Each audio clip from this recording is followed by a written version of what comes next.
Hi everyone, कैसे हैं आप सब। मैं हूं तान्या फ्रॉम ई विद्यार्थी और आपका स्वागत है एक नई वीडियो में। आज हम लोग पढ़ने वाले हैं क्लास 10th का स्पर्श बुक का चैप्टर नंबर 1 जिसका नाम है साखी।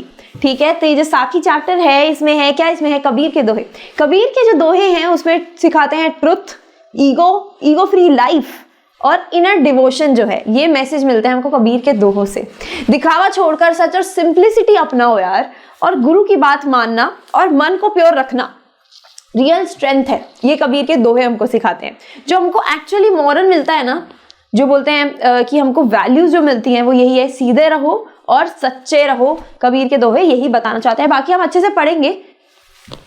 उससे पहले बता दूं, आप डाउनलोड कर सकते हैं MCQ solution, sample paper, important question, previous year papers, books, videos, notes, summary, ये सब कुछ ई विद्यार्थी की वेबसाइट से। आपको जो वेबसाइट का लिंक है वो नीचे डिस्क्रिप्शन बॉक्स में मिल जाएगा। चलिए अभी चेक करेंगे। ठीक है, अब आप एक काम करिए, चलिए सुनिए ये वीडियो अच्छे से और उसके बाद आप डाउनलोड कीजिएगा जाके और सॉल्व करिएगा पेपर्स। नमस्कार। आज हम बात करने वाले हैं एक ऐसे महान कवि और संत के बारे में जिनकी बातें आज भी सदियों बाद भी हमारे दिलों को छू जाती हैं। तो चलिए शुरू करते हैं संत कबीर के साथ ये सफर। हाँ, बिल्कुल सही सुना। पूरे 120 साल, ये कोई मजाक नहीं है। आज हम एक ऐसे ही अद्भुत इंसान की कहानी में गोता लगाने वाले हैं जिनका जीवन अपने आप में एक मिसाल है। तो फिर देर किस बात की, चलिए सबसे पहले मिलते हैं संत कबीर से और जानते हैं उनके इस लंबे और असाधारण जीवन के बारे में। तो कहानी शुरू होती है साल 1398 में काशी से, जहां माना जाता है कि कबीर का जन्म हुआ था। उन्हें गुरु रामानंद का साथ मिला, वो उनके शिष्य बने। अपनी जिंदगी के आखिरी कुछ साल उन्होंने मगहर में बिताए। लेकिन उनकी कहानी में जो बात सबसे हैरान करती है वो है उनकी उम्र। उन्होंने पूरे 120 साल की आयु पाई। सोचिए जरा, एक सदी से भी ज्यादा। लेकिन कबीर को अगर सच में समझना है ना, तो हमें उस जमाने में चलना होगा जब वो रहते थे। और यकीन मानिए, वो कोई शांत और सुकून भरा दौर बिल्कुल नहीं था। कबीर ने जब आंखें खोलीं तो वो दौर था बड़ी उथल पुथल का। मतलब राजनीतिक, धार्मिक, सामाजिक, हर तरफ जैसे क्रांतियां हो रही थीं। पुरानी हर मान्यता पर सवाल उठ रहे थे और समाज एक बहुत बड़े बदलाव के दौर से गुजर रहा था। और इसी माहौल में सामने आते हैं कबीर। लोग उन्हें कहते थे क्रांतदर्शी कवि। अब ये क्रांतदर्शी का मतलब क्या है? सीधा सा मतलब है विजनरी। एक ऐसा इंसान जो समय से आगे देख सकता था, जो समाज की गहरी सच्चाइयों को समझ सकता था। तो सवाल ये है कि एक इतने बड़े क्रांतिकारी कवि की कविता कैसी थी? उनकी कविता ऐसी थी जो दिल से निकलती थी और सीधे दिल तक पहुंचती थी। और जानते हैं उनकी कविता की सबसे बड़ी ताकत क्या थी? उसकी सादगी, उसकी सिंप्लिसिटी। कोई मुश्किल भारी भरकम शब्द नहीं, बस सीधी सच्ची बात जो दिल को छू जाए। उनकी कविता के ना दो अलग अलग रंग देखने को मिलते हैं। एक तरफ तो वो इतने तीखे थे जैसे तलवार की धार। धर्म के नाम पर जो भी दिखावा होता था उस पर जोरदार हमला करते थे। और फिर दूसरी तरफ वही कबीर इतने नर्म, इतने भावुक हो जाते थे जब वो आत्मा परमात्मा के प्रेम के गीत गाते थे। तो कबीर के हिसाब से असली ज्ञान क्या था? क्या वो जो बड़ी बड़ी किताबों में लिखा है, या फिर वो जो हमें जिंदगी के अनुभव सिखाते हैं? कबीर का जवाब साफ था। उनके लिए किताबी ज्ञान से कई ज्यादा बड़ा था अनुभव का ज्ञान। मतलब असली ज्ञान वो नहीं जो सिर्फ पढ़ा जाए। असली ज्ञान वो है जिसे जिया जाए, महसूस किया जाए।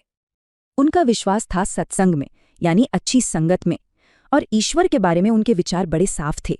वो मानते थे कि ईश्वर एक है, उसका कोई रूप नहीं है, वो अरूप है और वो निर्विकार है, यानी उसमें कोई कमी या दोष हो ही नहीं सकता। अब सोचिए, इतने गहरे विचार, इन्हें आम लोगों तक पहुंचाना आसान तो नहीं रहा होगा। तो कबीर ने ये कैसे किया? इसका राज उनकी भाषा में छिपा है।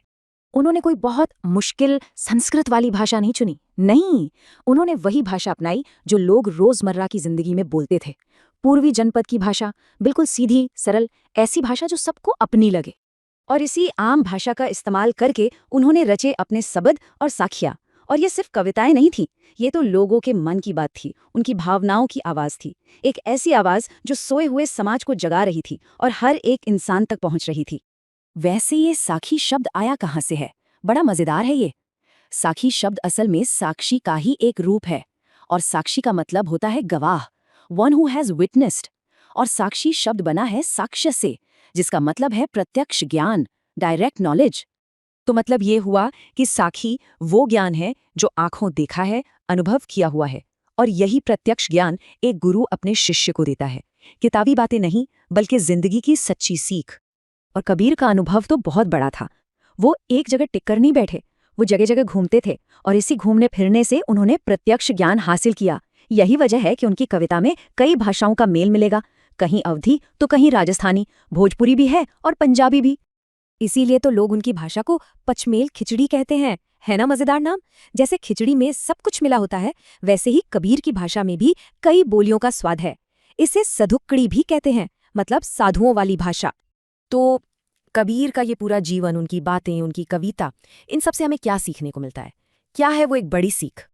सीख यही है कि सच्चा गुरु वही है जो सत्य का गवाह हो, जिसने खुद सच्चाई को अनुभव किया हो, और वही अपने शिष्य को जीवन का असली ज्ञान दे सकता है। कबीर की हर एक साखी इसी सच्चाई का प्रमाण है। एक ऐसी शिक्षा जो सिर्फ कानों तक नहीं बल्कि रूह तक पहुंचती है और हमेशा के लिए याद रह जाती है।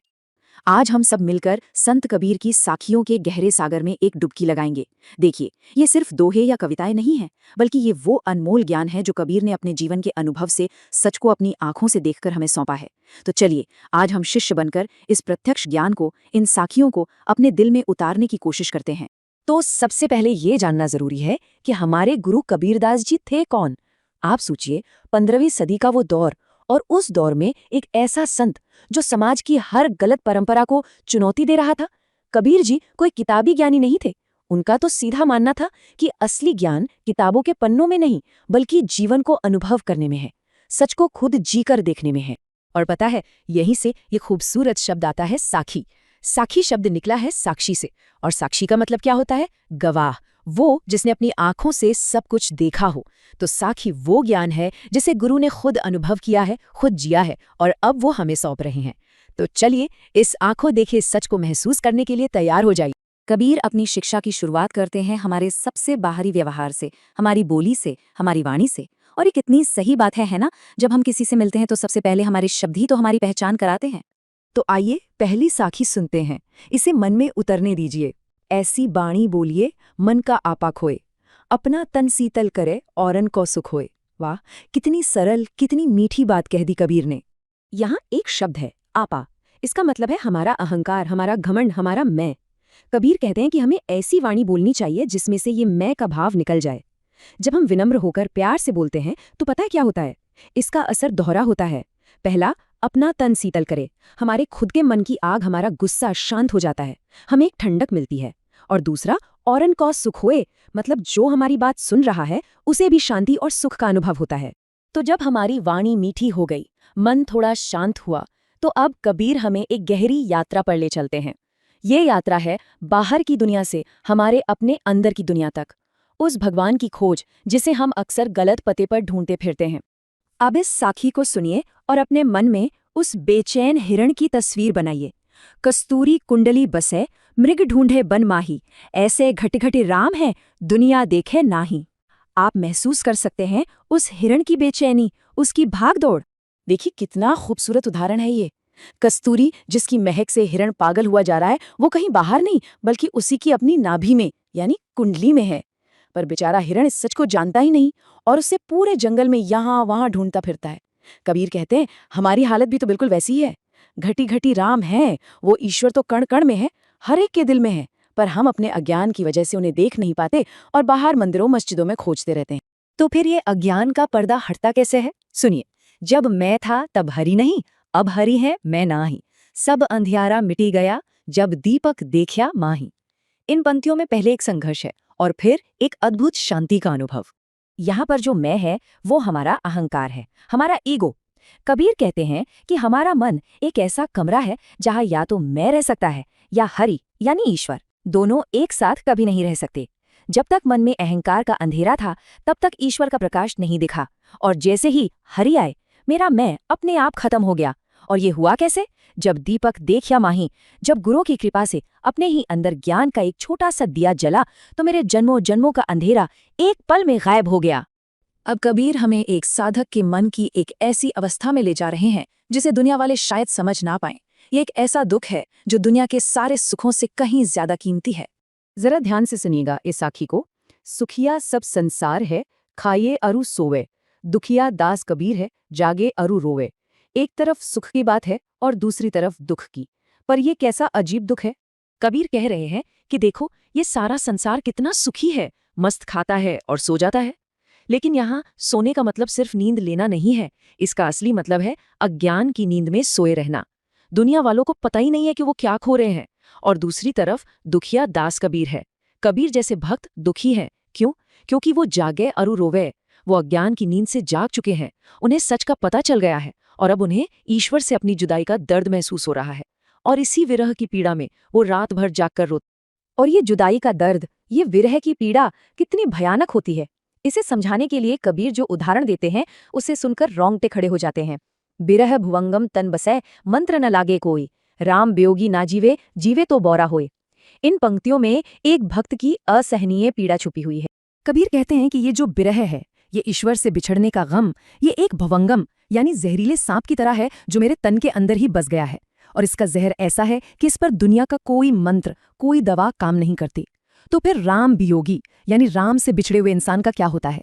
या तो वो इस दर्द में जी नहीं पाता, ना जीवे, और अगर किसी तरह जिंदा रह भी गया, जीवे तो बौरा हुए, तो वो दुनिया की नजरों में पागल हो जाता है, क्योंकि उसका रोना, उसकी तड़प आम लोगों की समझ से बाहर होती है। तो इस मुश्किल आध्यात्मिक रास्ते पर चलने के लिए कबीर हमें कुछ बहुत ही अनोखे और प्रैक्टिकल उपाय भी बताते हैं। ऐसे उपाय जिनसे हम अपने स्वभाव को, अपने मन को एकदम निर्मल यानी साफ सुथरा कर सकते हैं। और ये उपाय सुनकर आप शायद हैरान रह जाएंगे। कबीर कहते हैं, निंदक नेड़ा राखिए, आंगणी कुटी बंधाए, बिन साबुन पानी बिना निर्मल करी सुभाए। जरा सोचिए, हम सब तो अपनी बुराई करने वालों से दूर भागते हैं, है ना? पर कबीर क्या कह रहे हैं? वो कहते हैं अपने निंदक को, अपने आलोचक को हमेशा नेड़ा यानी अपने पास रखो, बल्कि इतना पास कि हो सके तो अपने आंगन में ही उसके लिए एक झोपड़ी बनवा दो। भला क्यों? क्योंकि वो निंदक ही है जो हमें हमारी कमियां बता बताकर हमारे स्वभाव को बिन साबुन पानी बिना ही निर्मल यानी साफ कर देता है। और जहां तक सच्चे ज्ञान की बात है तो उस पर कबीर की राय एकदम साफ है। वो कहते हैं, पोथी पढ़ी पढ़ी जग मुआ, पंडित भया न कोय, ऐके अशिर पीव का पढ़े सुपंडित होए। यहाँ कबीर किताबी ज्ञान पर सीधी चोट करते हैं। वो कहते हैं कि मोटी मोटी किताबें और ग्रंथ पढ़ पढ़कर पूरी दुनिया खत्म हो गई, जग मुआ, पर कोई भी सच्चा पंडित यानी ज्ञानी नहीं बन पाया। तो फिर असली ज्ञानी है कौन? कबीर के अनुसार सच्चा पंडित वो है जिसने ऐके अक्षीर पीव का, अपने प्यारे ईश्वर के प्रेम का सिर्फ एक अक्षर ही सही, लेकिन उसे अपने दिल से पढ़ लिया हो, उसे जी लिया हो। सच्चा ज्ञान अनुभव से आता है, रटने से नहीं। और अब हम पहुंचते हैं कबीर की शिक्षा के सबसे ऊंचे, सबसे क्रांतिकारी शिखर पर। जब किसी साधक को ज्ञान मिल जाता है, जब उसके अंदर का दिया जल उठता है, तो वो क्या करता है? क्या वो शांत होकर बैठ जाता है? बिल्कुल नहीं। इस आखिरी साखी की आग को, इसके जोश को महसूस कीजिए। हम घर जालिया आपना, लिया मुराड़ा हाथ, अब घर जालौं तास का, जे चले हमारे साथ। इन पंक्तियों में डर नहीं, बल्कि एक जबरदस्त संकल्प है। कबीर पूरे साहस से ऐलान करते हैं, हम घर जालिया अपना, यानी मैंने अपना खुद का घर जला दिया है। पर रुकिए, ये कोई ईंट पत्थर का घर नहीं है, ये घर है मेरे मोह का, मेरी माया का, मेरे अहंकार का। मैंने हाथ में ज्ञान की जलती हुई मशाल यानी मुराड़ा लेकर इन सब बंधनों को जलाकर राख कर दिया है, और अब मैं रुकने वाला नहीं हूं। अब घर जालों तास का, जे चले हमारे साथ। मतलब अब जो भी हिम्मत करके मेरे साथ इस सच के रास्ते पर चलेगा, मैं ज्ञान की यही मशाल उसके हाथ में भी थमा दूंगा, ताकि वो भी अपने अंदर के मोह और अहंकार के घर को जला सके। तो हमने देखा कि कबीर की साखियां हमें सिर्फ पढ़ना नहीं, बल्कि जीना सिखाती हैं। ये हमें बाहर की दुनिया से खींचकर हमारे अपने अंदर की शांति की ओर ले जाती हैं। उम्मीद करते हैं चैप्टर आपको अच्छे से समझ आ गया होगा, और अगर आ गया, do like, share and subscribe. मिलती हूँ आपसे दूसरे चैप्टर में। बाय।